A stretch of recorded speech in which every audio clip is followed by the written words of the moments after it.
Hi, my name is Amber and this is my 10 film review. A 10 film review is basically a wrap up of the last 10 films that I've watched. Some of these are rewatches and some of them are first times, of course. Let's just get on with it. The first one that I'm going to talk about is Captain America: The Winter Soldier. This is the second film in the Captain America trilogy. I think that most everybody knows about these films. It's Marvel's franchise and I love these films. But Captain America was a bit of a toss-up for me because I did like the story and the first film was really good.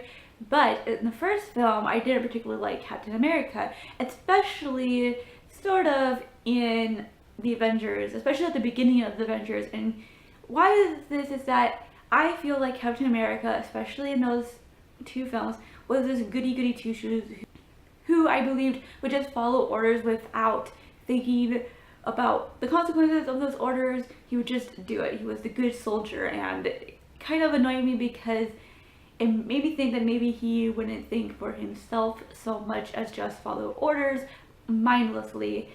But I did notice in the Avengers that seemed to change a little bit, and also what I loved about this film was that he evolved. The Winter Soldier, much more enjoyable, and not only that, it was very action-packed, very exciting, on the edge of your seat stuff, and overall just a very enjoyable film, which makes this one a 4-star rating. Then I tried to watch Ace Wonder, which is a children's film, and it's basically about this young boy who loves to write detective graphic novel less type stories, and he's on this vacation with his family. I think he's about 8 to 10 years old, and they stop off at this cafe while their RV is being fixed, and he hears this teenage boy talking about how his grandfather, who has just passed away, left him a coded message, and he's desperate to find out what it was, and nobody in his family is really listening to him about it. But this young boy decides that he is going to help him. I like the concepts of this film. It's a children's film, so I thought this is going to be a really cute, very fun film to watch, but instead it was a really bad experience just because of the acting and the writing of the script. The thing is about it was that maybe they could have done better if it hadn't been for the writing of the script and the dialogue. It was just really awkward conversations that stilted and jerked around and just didn't really flow at all. It was really frustrating, and I did not get far before I shut it down. As you can imagine, I only gave this film 1 star. Then I watched Ladder 49 starring Joaquin Phoenix. The film is about a firefighter who's trapped in a collapsing building, and he is remembering how he was a rookie and his journey from there to where he is at right at that moment. This film gets more of a 3.5-ish to 4 stars for me, just because although I really enjoyed the story and it jumped time to time, and I knew it was going to do that, but I was really hoping for more development and just more insight in his past, and I just felt like we never really got to know this guy enough to be empathetic or feel much of anything for him. I just feel like because of the format, we never really got a chance to have that development. I feel like if this was a book, we would have gotten that because they could have spent more time with each part. Next, my family and I watched Godzilla. This is a film that I really didn't think I was gonna like. It's the remake of the 80s Japanese film Godzilla, and I don't really like monster films, but I really enjoyed this one. The first thing that I liked about this film is that they didn't copy verbatim the storyline of the first film. They made it their own, and I really appreciated that. It made it pretty unique because it did a very different take on the monster. Also, I just loved the special effects with the creation of these monsters and the storyline and just the action, which kept you going throughout most of the film. And overall though, it was pretty predictable. Like, you knew what was going to happen, but from the beginning, you pick up the film because it's what you want to see, is going to be fun and entertaining. You kind of don't really watch it for anything special. Yet, we did get something different in this film, which was nice because they put a little nice twist in there. So overall, a very enjoyable film, and it gets 4.5 stars for me. Then I tried Adrift in Manhattan. This is a film that's streaming on Netflix.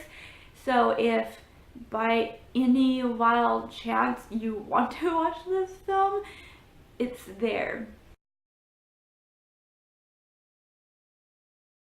At the beginning of the film, I was pretty bored with it, but at the same time intrigued because there were certain storylines that I was really liking, especially the artist who was losing his eyesight. I really enjoyed his, and I might have finished the film just for him if it hadn't been for this very awkwardly shy, introverted person who just didn't know how to talk to people at all. He started stalking this lady who he saw in the Central Park, and he started taking pictures of her, and he followed her home, and then from then on he just started following her everywhere.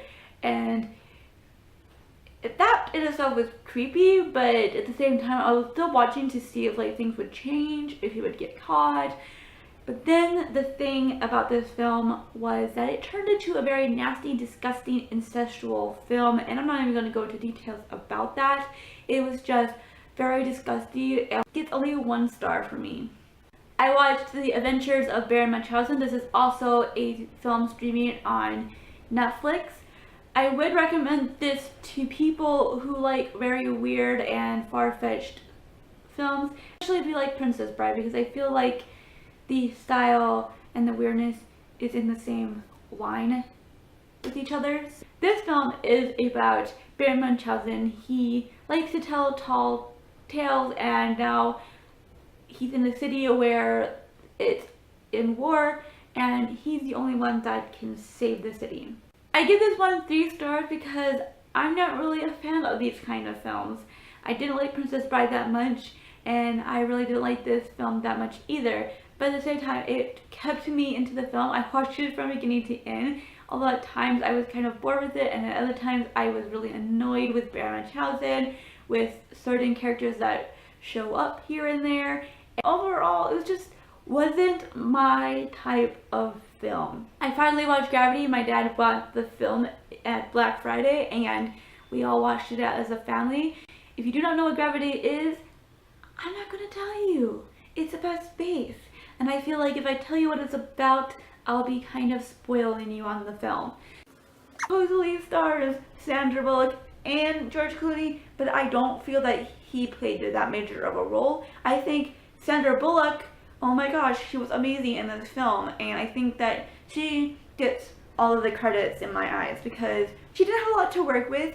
She basically had to rely on her own skill as an actor, and she blew me away with her skills. It was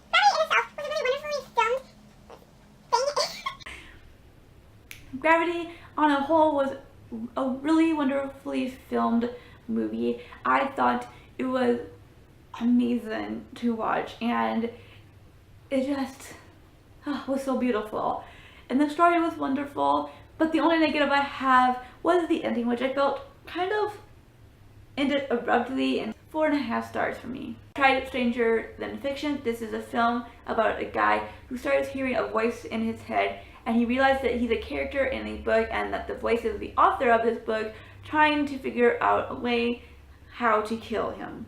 I was really hoping for a lot from this film. I watched the previews for it, and I was like, this is going to be funny, this is going to be hilarious, I'm going to have so much fun with it. Instead, it was boring, and I didn't find it funny. It was a huge disappointment to me. So this only gets 2-ish stars.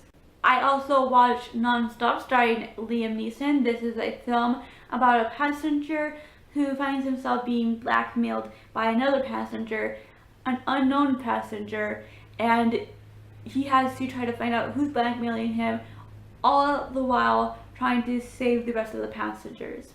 Liam Neeson, it's a predictable film for him to play. I feel like he plays basically these kind of roles all the time. I know he's played a few different kinds of roles. I'm not saying that he doesn't. I'm just saying that this is pretty predictable on his part. I can't say nothing negative about his acting here, but I can't really say nothing positive about it because it's just predictable on his side, and it's just, I've only watched a few of his other films where he plays something different, so he did a pretty good job there, but I just don't feel like he's that amazing of an actor.